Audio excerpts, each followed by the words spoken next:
Hi, good morning to all of you. तो हम लोग प्रोबेबिलिटी पिछले क्लिप में बायनोमियल डिस्ट्रीब्यूशन तक डिस्कस कर चुके थे। उस पर कई सारे क्वेश्चंस किए थे, होमवर्क आपका दिया गया हुआ है।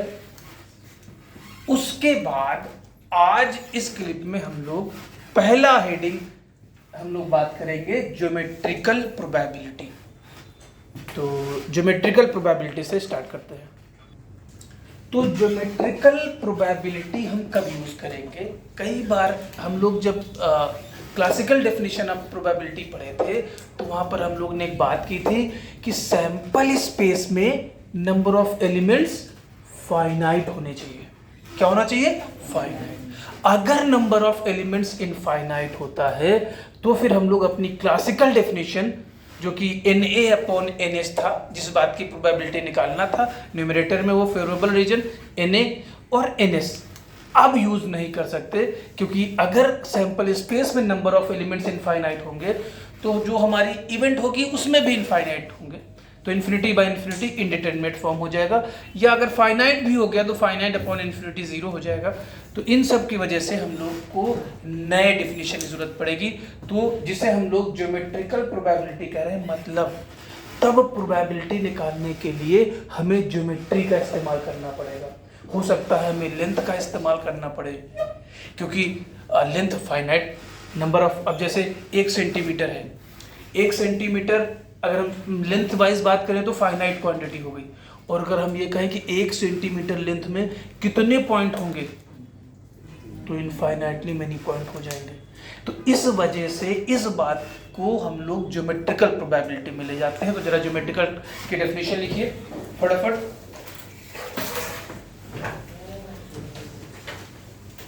If the number of points in the sample space is infinite, if number of points in the sample space is infinite, then we cannot apply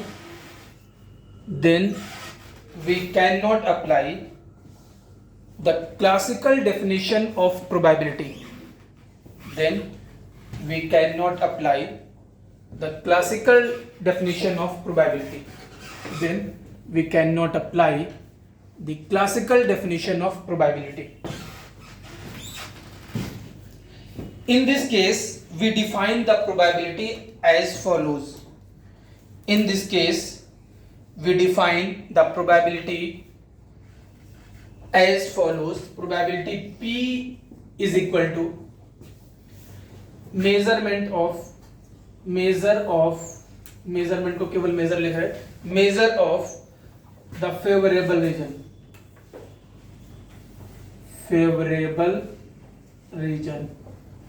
measure of the favorable region upon measurement, that is measure of the sample space. Measure of the favorable region upon measure of sample space. Line change करके इस फार्मूले के अलग, where measure stands for, measurement आपको क्या लेना है वो बताया जा रहा है। where measure stands for length, where measure stand for length, comma area और वॉल्यूम। मतलब मेजरमेंट है तो आपको लेंथ लेनी पड़ सकती है, एरिया लेना पड़ सकता है, या वॉल्यूम लेना पड़ सकता है, डिपेंडिंग अपॉन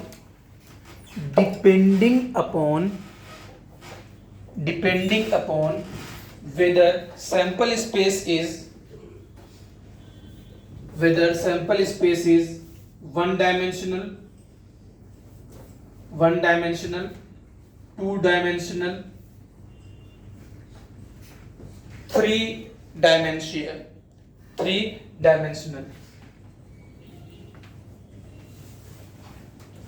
1 dimensional, 2 dimensional और 3 dimensional। तो कैसे पहचानेंगे 1 dimensional? तो जब हम लोग एक्सपेरिमेंट करेंगे और अगर देखेंगे कि हमारा एक ही वेरिएबल है तो हम उसे कहेंगे वन डायमेंशनल। अगर दो वेरिएबल है जैसे कोऑर्डिनेट में x, y, तो हम कहेंगे टू डायमेंशनल। और अगर थ्री डायमेंशनल का मतलब तीन वेरिएबल है तो हम उसे कहेंगे थ्री डायमेंशनल। अगर वन डायमेंशनल होगा तो हम लोग लेंथ लेंगे, सैंपल स्पेस की भी लेंथ लेंगे और फेवरेबल रीजन की भी लेंथ लेंगे। अगर टू डायमेंशनल होगा तो सैंपल स्पेस का भी एरिया लेंगे और हाँ फेवरेबल इवेंट कह लो उसका भी एरिया लेंगे। और अगर थ्री डायमेंशनल हुआ तो वॉल्यूम लेंगे। तो जनरली लेंथ या एरिया ही मिलता है। तो पहला क्वेश्चन आप लोग को जो करना है वो सीपीपी का क्वेश्चन है जो ऑलरेडी कर चुके हैं, लेकिन उसमें थोड़ा सा चेंज करेंगे।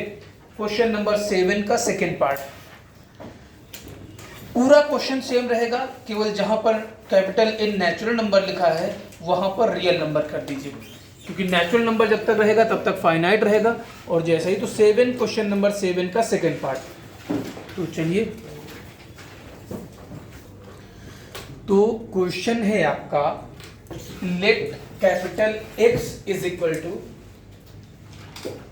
X such that X greater than equal to, अच्छा 1 को 0 कर लीजिए, क्योंकि ये क्वेश्चन नंबर 7 का आपका फर्स्ट पार्ट था और वहां पर ये 1 था और ये इन था, तब तक वो फाइनाइट था। तो क्वेश्चन बदल रहा है, let X such that X greater than equal to 0 to less than equal to 50, X belonging to R full stop, a member of set capital X is selected at random full stop, find the probability that the selected number is a solution of the equation x square minus 30x plus 200 upon x minus 15.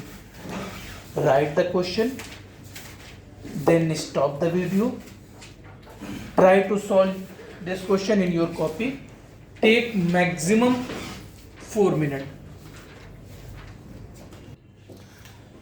तो यहां पर x greater than equal to 0 less than equal to 50 है, x belonging to R है, तो 0 से 50 कितने करना क्या है, एक मेंबर x सिलेक्ट करना है, तो यहां पर होगा तो कितने सैंपल स्पेस में कितने पॉइंट हो जाएंगे, इनफाइनाइटली मेनी पॉइंट्स। तो यहां पर अब हमें ज्योमेट्रिकल प्रोबेबिलिटी यूज करना पड़ेगा। तो सबसे पहले अब हमें लेंथ लेनी है या एरिया लेना है, क्योंकि एक ही वेरिएबल है, लेंथ लेना है। तो लेंथ ऑफ सैंपल स्पेस कितना आएगा,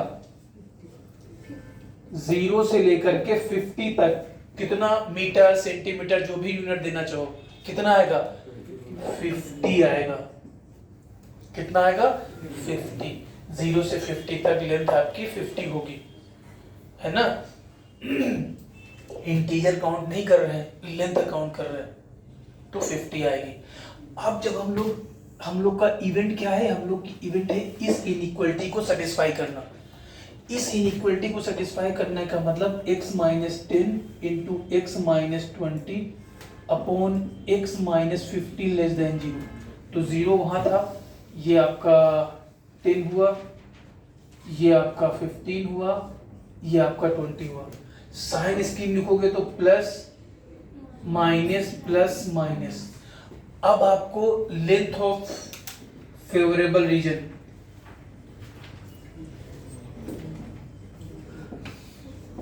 लेंथ कितनी होगी 0 से 10 तक,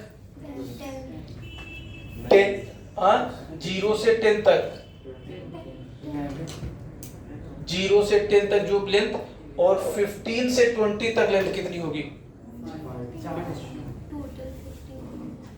0 से 10 तक x minus 10 into x minus 20 upon x minus 15। ये आपको देखना है लेंथ ऑफ फेवरेबल रीजन कितनी होगी।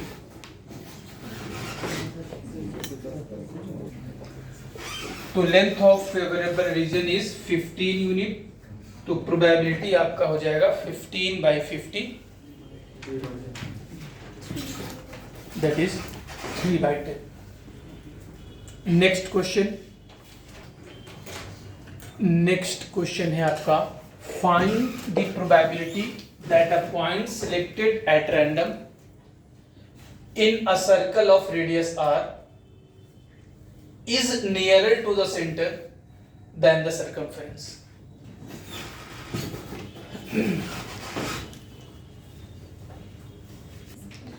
तो यहां पर सर्कल 2 डायमेंशनल होता है, तो हम लोग को पॉइंट सर्कल मतलब सर्कल के इनसाइड,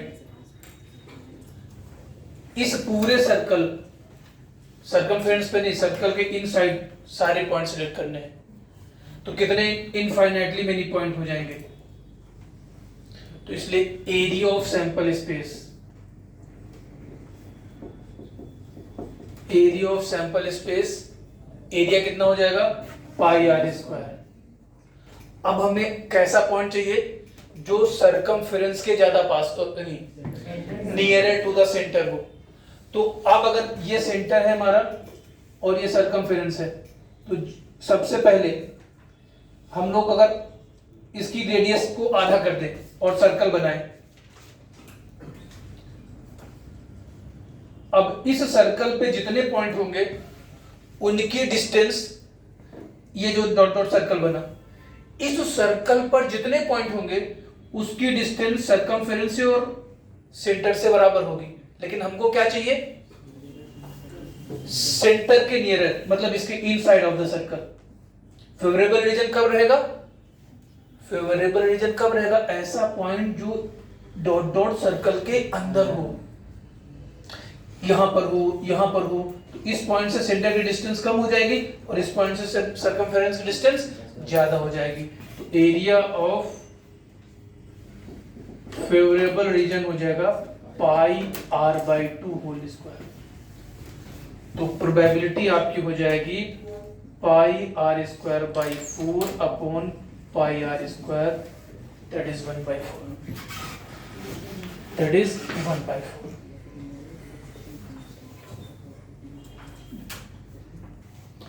तो ये क्वेश्चन आपके सीपीपी का क्वेश्चन है। If x belonging to 0 to 4, y belonging to 0 to 4 and x, y both belonging to R, find probability for each case, first, second, third, fourth, fifth। तो अभी सबसे पहले आपको फर्स्ट पार्ट पे concentrate करना है, पहले फर्स्ट पार्ट बनाना है आपको। तो x और y बिलोंगिंग टू R है, इसका मतलब सैंपल स्पेस में इनफाइनाइटली मेनी पॉइंट्स होंगे, पहली बात। दूसरा, दो वेरिएबल है, इसका मतलब एरिया लेंगे। तो जरा प्रोसीड करिए। तो आइए देखते हैं, सबसे पहले हमारा फर्स्ट पार्ट का या किसी सारे पार्ट का सैंपल स्पेस क्या है, x बिलोंगिंग टू 0 to 4,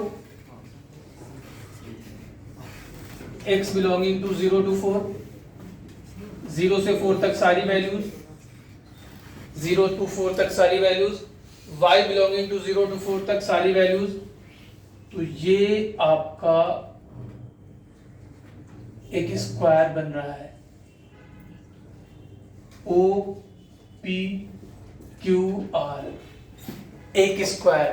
क्या, x बिलोंगिंग टू 0 to 4, इस पॉइंट में कोऑर्डिनेट आप 4,0, 4,4, 0,4, x 0 से 4 तक सारी वैल्यू, इंफिनिटी तक ऐसे सारी वैल्यू ले सकता है 0 to 4, और y 0 to 4 दोनों मिलाकर के क्या बना रहा है, स्क्वायर। तो area of first, area of sample space, चारों केस में area of sample space same रहना है। अब फर्स्ट पार्ट का फेवरेबल रीजन क्या है, ये तो सारे पार्ट का, फर्स्ट पार्ट का फेवरेबल रीजन है x plus y less than equal to 4।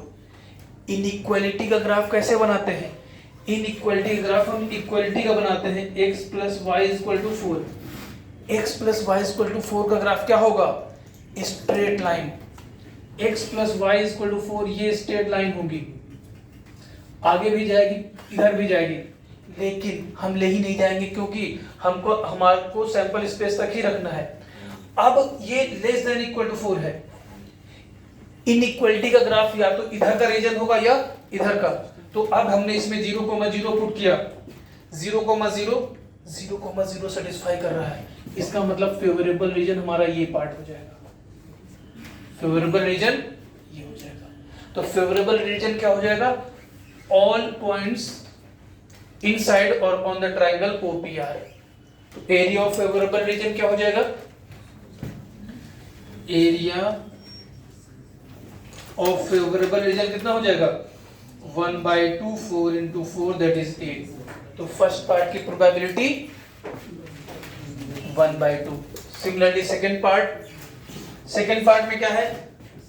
Second part में x² plus y² less than equal to 4। क्या है? सर्कल जिसकी रेडियस 2 यूनिट है, जिसकी रेडियस 2 यूनिट है, तो ये सर्कल बनेगा। लेकिन वैसे तो पूरा सर्कल ये बनेगा, सेंटर ओरिजिन, लेकिन इसमें भी इनइक्वलिटी है, तो सर्कल का सरकमफेरेंस और इनसाइड ये आपका फेवरेबल रीजन हो जाएगा। एरिया ऑफ फेवरेबल रीजन, कितना हो जाएगा? 1/4, क्योंकि सर्कल पूरा नहीं ले रहे हैं। सर पूरा क्यों नहीं ले रहे हैं? क्योंकि अपने जितना सैंपल स्पेस में सर्कल है उसी को तो हमें जरूरत पड़ेगी। तो 1/4 इंटू πr²। r की वैल्यू कितनी है? 2, तो पाई, तो प्रोबेबिलिटी π/16। थर्ड पार्ट आप बनाइए। Stop the video and try to solve your own.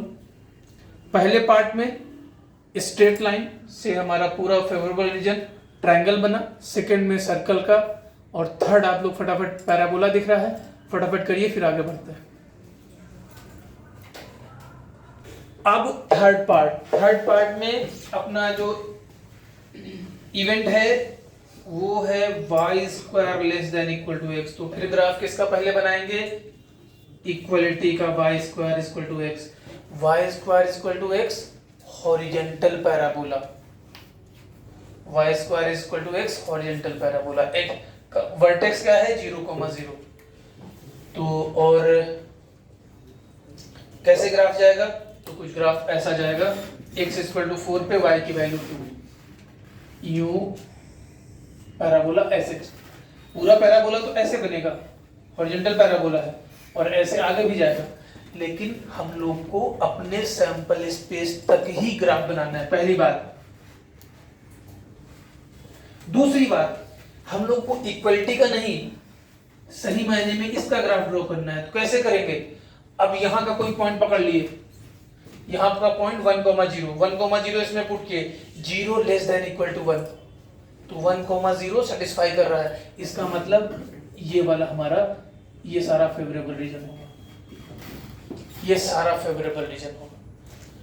क्यों? क्योंकि हमारे सैंपल स्पेस में इधर का पार्ट बन रहा है, इधर का बन रहा है, दो रीजन बन रहे हैं। तो लेस देन इक्वल टू इधर है, तो ग्रेटर देन इक्वल टू उधर होता, तो हमें लेस देन चाहिए था, तो ये हो गया।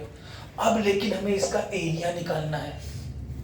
इसका एरिया, हाँ सही बोले, इसका एरिया आएगा एरिया से डेफिनेट इंटीग्रेशन के बाद। क्या फार्मूला होता है? कहां से कहां तक जाना है? 0 से x की वैल्यू कहां तक? 4, y dx, और y की वैल्यू कितनी होगी? हम इस कर्व की इक्वेशन लेंगे, √x dx, तो 0 to 4 √x dx। तो √x dx का इंटीग्रेशन कितना होगा? 2/3 x पावर 3/2, 0 से 4 पुट करेंगे तो 16/3, 0 पुट करेंगे तो 0, तो ये फेवरेबल रीजन आ गया 16/3। तो प्रोबेबिलिटी विल बी 1/3। ये third part, then fourth part and fifth part दोनों बना ही लेते हैं फटाफट जल्दी से। तो third and fourth try to solve your own. तो थर्ड केस में के बाद फोर्थ केस में है x²/16 plus y²/9 equal to 1, horizontal ellipse, और वर्टेक्स 4,0 और माइनर एक्सिस का एंड पॉइंट 0,3। तो वैसे तो ऐसे पूरा जाएगा, लेकिन अपन लोग, लेकिन उसमें भी लेस देन इक्वल टू है, इसका मतलब इनसाइड द एलिप्स के एरिया का फार्मूला आपको डायरेक्ट पता है। तो एरिया ऑफ फेवरेबल रीजन कितना हो जाएगा? Area of favourable reason 1/4। 1/4 क्यों? क्योंकि एलिप्स का इधर का पार्ट इधर का तब पूरा एलिप्स होता है, और फार्मूला होता है pi into A B. Ellipse, area of ellipse होता है pi A into B, A4 B3, that is 3 pi। तो probability 3 pi by 16। Now fifth part,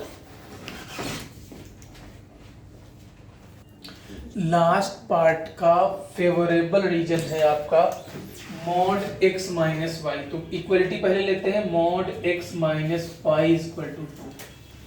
तो mod x minus y equal to 2 का मतलब x minus y equal to 2 और x minus y equal to -2। मतलब पहले आप ये दो लाइन ड्रॉ करें, फिर हम लोग आगे बात करते हैं।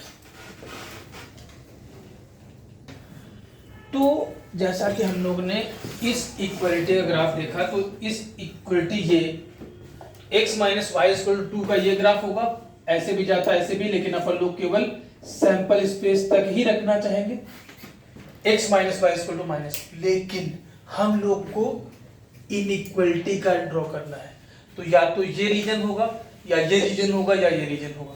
तो एक रीजन ये 0,0 लेते हैं, क्यों? क्योंकि अगर इसको एक्सटेंड करते हैं तो 0,0 इस रीजन में आएगा।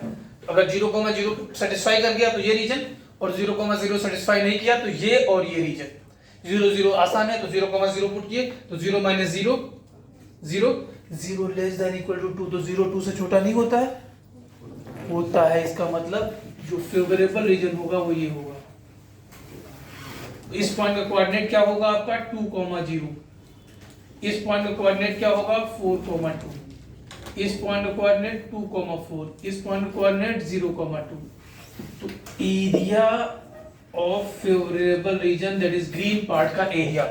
तो अपन चालाकी करेंगे, area of square, area of square तो 16 minus 2 times area of triangle, ये इसका नाम क्या कर दिया जाएगा? OPQ, इसका नाम A, इसका नाम B।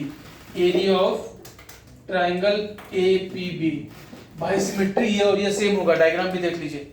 तो 16 माइनस 2 इंटू 1/2 इंटू 2 इंटू 2, ये 2 cancel, that is 12/16।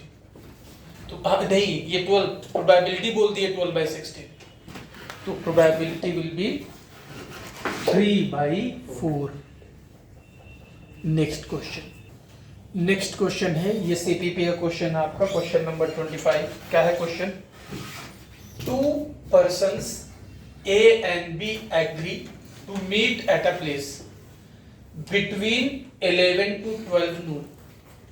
The first one to arrive waits for 20 minutes and then leave.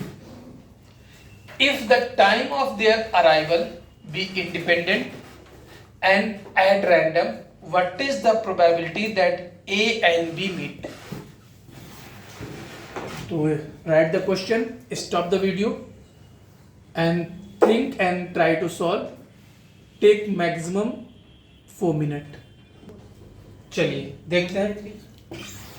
2 persons A and B agree। तो सबसे पहली बात, माना कि A कब आया, तो हमें वेरिएबल मिनट के रेस्पेक्ट में लेना पड़ेगा। तो माना कि x मिनट पे पहुंचा, कौन? A। अब x की रेंज क्या होगी? तो हो सकता है कि A जो है वो एग्जैक्टली 11 बजे पहुंच जाए, तो उस वक्त कितना मिनट होगा? 0 मिनट। या सबसे बाद में कितने बजे पहुंच सकता है? 12 बजे, तब कितना मिनट होगा? तो इसका मतलब x जो है वो 0 से 60 मिनट क्लोज इंटरवल, ये मिनट मिनिमम नहीं। B माना कि y टाइम पे आया, एट y मिनट, तो B के पास भी कितना होगा? उसके पास भी 0 से 60, वो भी एग्जैक्ट 11 बजे आ सकता है या एग्जैक्ट 12 बजे आ सकता है। तो यहां पर भी सैंपल स्पेस क्या बनेगा, 60 यूनिट का स्क्वायर, और उसके ईच पॉइंट इनसाइड सारे उस स्क्वायर के सेटिस्फाई करेंगे सैंपल स्पेस में। फेवरेबल रीजन कब होगा, फेवरेबल रीजन का मतलब वो मीट कब करेंगे, तो वो मीट तब करेंगे जब x आया और y आया, ए बंदा x मिनट पे आया, b y मिनट पे आया, इन दोनों का डिफरेंस कह रहे हैं इसलिए मॉड लगाना पड़ेगा, क्योंकि कोई जरूरी नहीं है a बाद में आ सकता है या b बाद में आ सकता है, तो इनका डिफरेंस किसके बराबर हो, 20 मिनट से कम या बराबर हो। तो सेम फिफ्थ क्वेश्चन में कन्वर्ट हो गया कि ये आपकी favourable mod x minus y less than 20 है, ये स्क्वायर बनेगा, ये जो भी बनेगा, इसीलिए अभी ये डायग्राम वैसा ही है। तो यहां से आप कैलकुलेट करिएगा, आगे क्वेश्चन अपने आप से। नेक्स्ट क्वेश्चन है आपका, late O 0,0 A 2,0 and B 1,√3 be the vertices of a triangle. Let P be any point inside or on the triangle. Point P जो है वो any point है जो कि ट्रायंगल पर या ट्रायंगल के इनसाइड है। Find probability of all those points of triangle OAB which satisfy this relation. Distance of point P from OA less than equal to minimum of minimum distance of P from OB, distance of P from AB, where D ये notation को ही represent किया है, where D denotes distance from the point to the corresponding line. Write the question, stop the video and try to solve your own. चलिए आइए देखते हैं इस question का सलूशन। टाइम ओवर, बोर्ड की तरफ। क्या है, ट्रायंगल है OAB,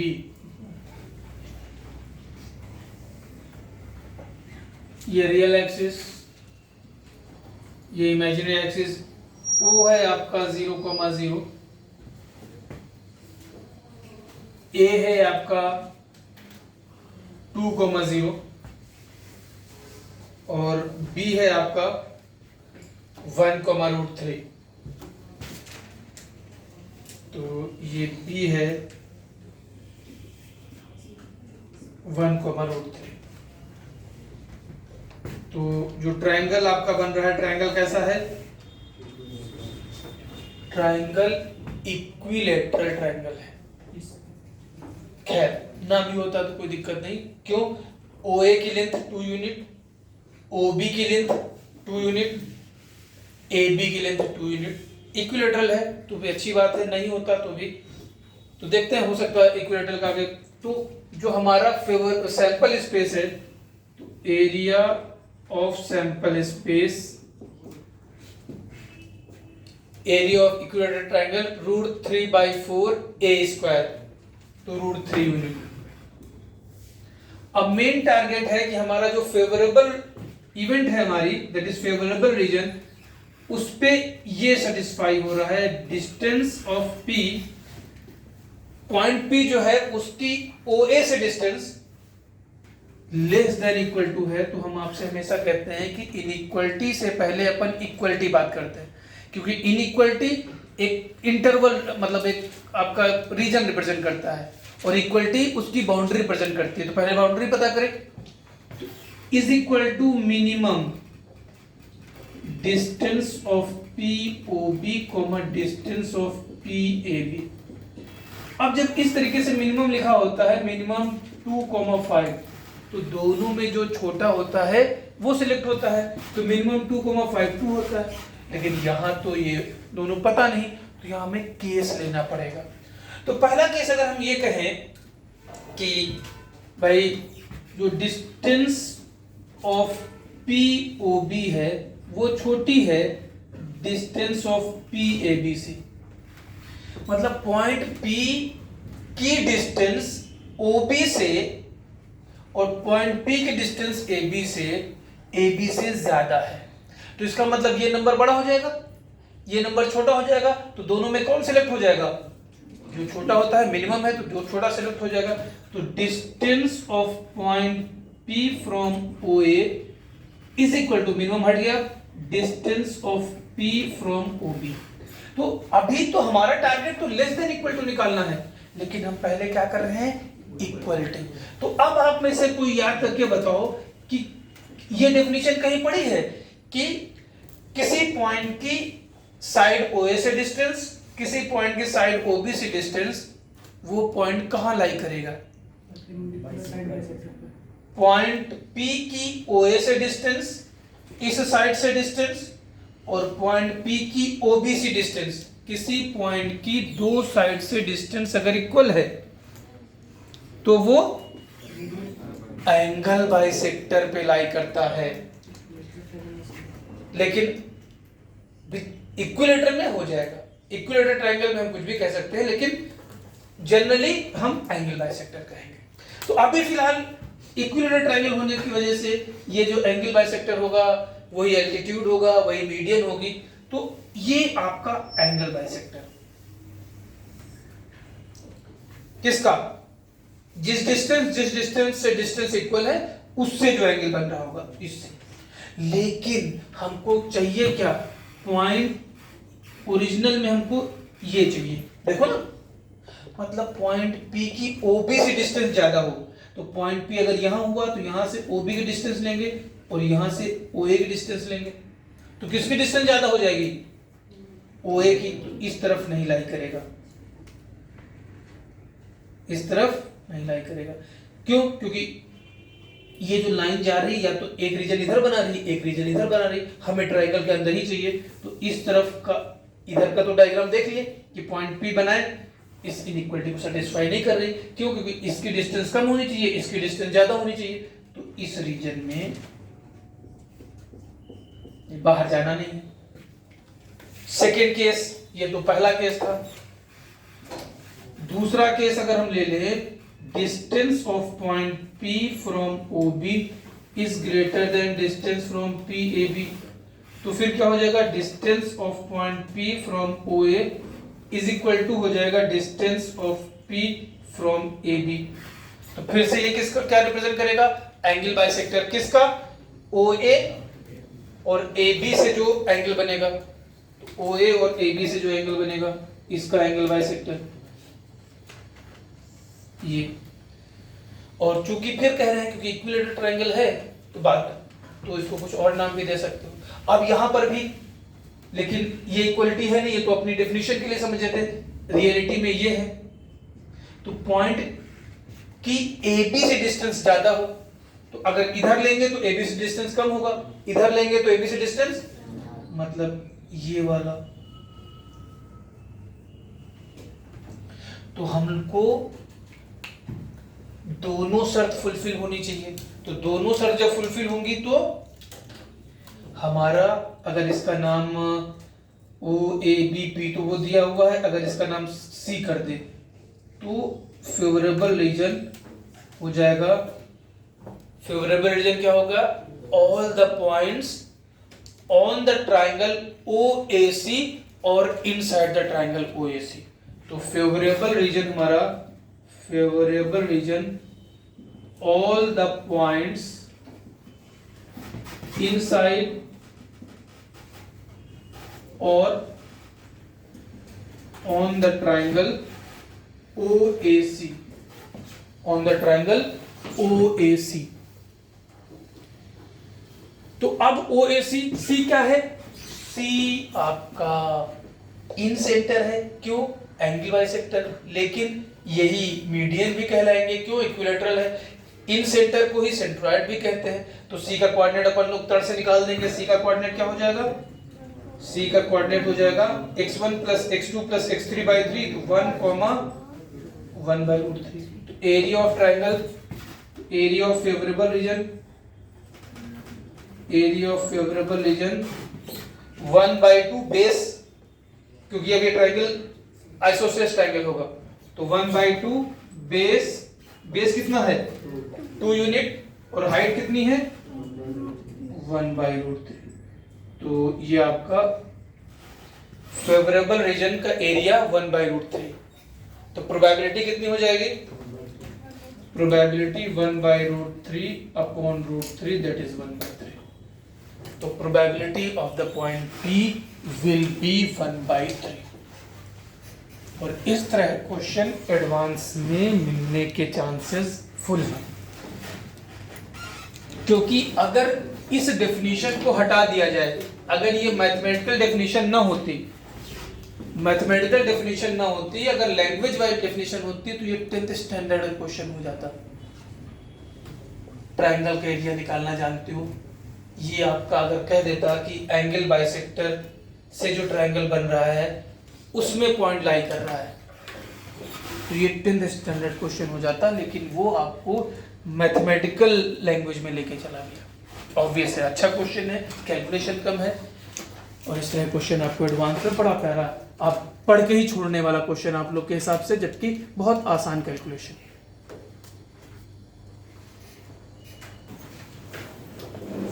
तो ये क्वेश्चन था हमारा ज्योमेट्रिकल प्रोबेबिलिटी से। तो आपका इक्विलैटरल ट्रायंगल था। अगर सिंपल क्वेश्चन कहा जाता तो आपसे ये कहा जाता कि आपको प्रोबेबिलिटी निकालना है ऐसे पॉइंट की जो आपके इंटरनल एंगल बाइसेक्टर और साइड से मिले हुए ट्रायंगल पर या इनसाइड है, जबकि पॉइंट जनरल आपका टोटल लाई कर रहा है। खैर, मैथमेटिकल तो ये था ज्योमेट्रिकल प्रोबेबिलिटी। अब इस क्लिप में इतना ही। नेक्स्ट क्लिप में हम कुछ जनरल क्वेश्चन करेंगे, नई थ्योरी नहीं होगी, लेकिन क्वेश्चन नए तरीके के होंगे, कुछ कॉन्सेप्ट वही रहेगा, और फिर हम लोग जो है और तो नेक्स्ट क्लिप में हम लोग मिलेंगे जिसमें कुछ क्वेश्चंस करेंगे और डाउट में आपका NCERT up to miscellaneous. Okay, bye bye.